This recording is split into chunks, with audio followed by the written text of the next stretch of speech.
Hi dear students, welcome back in my YouTube channel Miracle of Literature. तो आज हम लोग जो है लिटरेरी क्रिटिसिज्म के कड़ी में आज हम लोग जो है प्लोटिनस को हम लोग आज देखने वाले हैं। एक भी इनका लिटरेरी क्रिटिसिज्म में बहुत बड़ा नाम है डियर स्टूडेंट्स, और आज हम लोग ये इनके बारे में चर्चा करेंगे। और इन्होंने ज़्यादातर जो है ब्यूटी के बारे में चर्चा किया है, आर्ट एंड ब्यूटी के बारे में प्लोटिनस ने चर्चा किया है। और आगे हम लोग देखेंगे इनका जन्म जो है आपका प्लोटिनस का 2004 टू 2070 AD में इनका जन्म हुआ है। अब ये यही है प्लोटिनस। अब आगे हम लोग आ जाते हैं डियर स्टूडेंट्स। देखो, सबसे पहले हम लोग जानेंगे इसके बारे में नियोप्लेटोनिक फिलोसफर। एक आपका नियोप्लेटोनिक फिलोसफर है और एक रोमन फिलोसफर के नाम से भी इनको जाना जाता है डियर स्टूडेंट्स।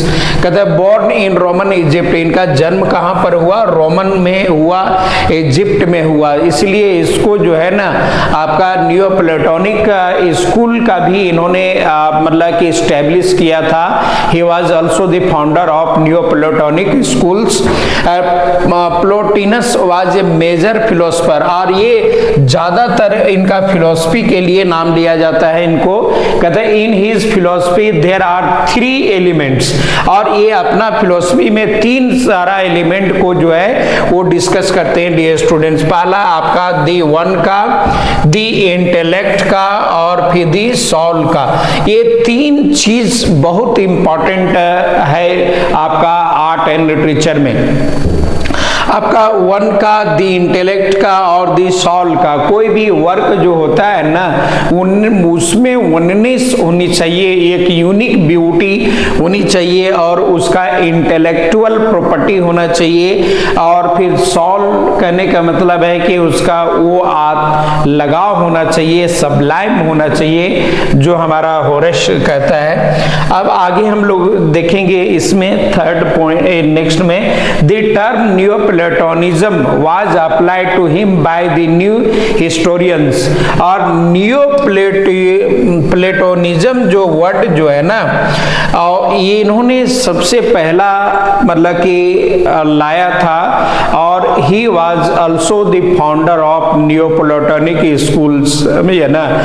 ये Neoplatonic स्कूल का इनको फाउंडर भी माना गया है डियर स्टूडेंट्स। आगे हम लोग चलते हैं नेक्स्ट स्लाइड में, है ना। अब यहाँ पर हम लोगों को एक चीज देखने को मिलेगा कि इन्होंने आपका ही रोड दी इनिड्स इन्होंने लिखा। सब ये ना, इनिड्स एक काफी इंपॉर्टेंट वर्क है किसका? प्लोटोनियस का। कहता इन्होंने ब्यूटी के बारे में क्या कहा? ब्यूटी के बारे में इन्होंने बोला beauty is related to our mind.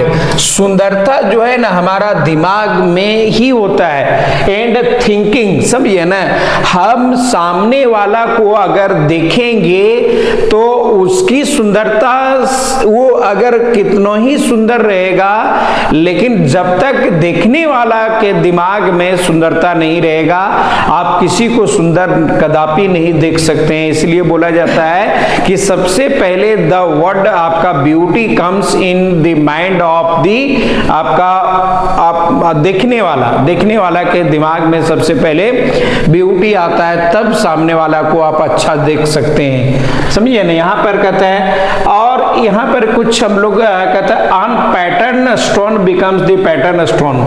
कभी कभी क्या होता है, ऑन पैटर्न स्टोन के बारे में यहाँ पर बोल रहा है। सब ये ना, जो हमारा पैटर्न स्टोन बन जाता है। आपको हम एक एग्जांपल बताते हैं आर्ट एंड ब्यूटी का।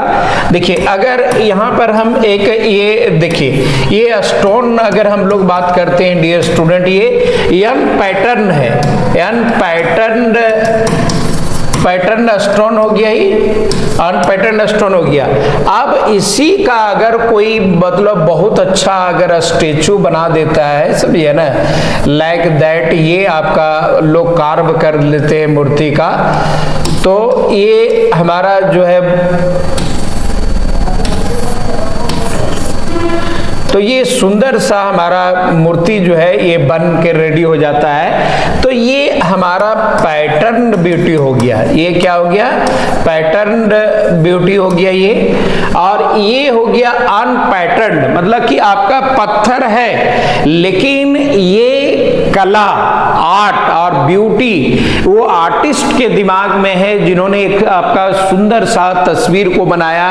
आपने अभी देखा होगा कि राम मंदिर का उद्घाटन हुआ अयोध्या में, जिसमें एक पत्थर का मूर्ति का कलाकार ने एक बहुत अच्छा एक जीवंत रूप दे दिया। कहीं न कहीं उसका दिमाग में और उसको साइको में वो पिक्चर था, तभी वो वैसा कर पाया डियर स्टूडेंट। तो कलाकार लोग वैसा ही होते हैं जो आपका पड़ा हुआ मिट्टी को और पड़ा हुआ पत्थर को एक आपका जीवंत तस्वीर दे देते हैं। बहुत लोग जो है कुम्हार लोग का भी आपने देखा होगा, पड़ा हुआ मिट्टी को जो है ना, जब उन लोग गॉडेस दुर्गा बनाते हैं और गॉडेस सरस्वती बनाते हैं तो लगता है कि आपका साक्षात जो है सरस्वती माँ आ गई हो, माँ जगदम्बा आ गई हो। तो ये कला लोगों के अंदर में निहित होता है, इसलिए यहाँ पर ब्यूटी जो है ना आपके माइंड में होता है। तो ये पैटर्न स्टोन जो है ना वो अनपैटर्न स्टोन जो है क्या बन गया? हमारा पैटर्न स्टोन बन गया, समझिए ना। तो वही कहने का मतलब पड़ा हुआ चीज को आप खड़ा कर सकते हैं, समझिए ना, तो उसे हम लोग कलाकार कहते हैं, समझिए ना। सोना तो इटसेल्फ आपका महंगा धातु है, अगर सोने से अगर कोई अगर मूर्ति बनाता है तो उतनी उसकी कलाकार की काबिलियत नहीं है जितना अगर कोई पड़ा हुआ मिट्टी को या तो आपका पड़ा हुआ स्टोन को जो है ना वो छन्नी हथौड़ी से मार मार करके एक अच्छा स्टेचू का आकार दे रहा हो, वो बोलता हुआ तस्वीर बना देता हो, उसे हम लोग कलाकार कहेंगे डियर स्टूडेंट्स। तो यहाँ पर हमारा प्लूटोनस क्या बोलना चाह रहा है? थोड़ा सा एक आपका यहाँ पर छूट गया था, हम लोग देखेंगे। वही बोल रहा है यहाँ पर कि pattern stone becomes the pattern stone. I think you might understand it. अगर concept of the here and there, अब इन्होंने दो कॉन्सेप्ट को लाया, हेयर एंड देयर को, समझिए ना। Here and there concept means होता है डियर स्टूडेंट, हेयर मीन्स होता है यहाँ पर जो हम लोग जो इस रियल के दुनिया में रहते हैं, और एक देयर मतलब होता है कि एक इमेजिनेशन का वर्ल्ड हो गया, समझिए ना, जिसको हम लोग इमेजिनेशन करते हैं कि there is a hell, there is a heaven, और there is a world outside of this world, एक और हमारा संसार है इस संसार को छोड़ करके। तो ये कॉन्सेप्ट जो है प्लोटिनस का दिया हुआ है, हेयर एंड देयर का कॉन्सेप्ट। अब physical world and the desire world, जिसको हेयर करने का मतलब हम लोग फिजिकल वर्ल्ड बोलते हैं, और एक डिजायर्ड वर्ल्ड होता है जो हम लोग आशा करते हैं, अपना एक इमेजिनेशन करते हैं कि संसार ऐसा होगा डियर स्टूडेंट्स। तो आज हम लोग जो है इसके प्लोटिनस के बारे में देखें, और ये प्लोटिनस जो है आपका नियो प्लेटोनिक स्कूल का आपका फाउंडर था डियर स्टूडेंट्स।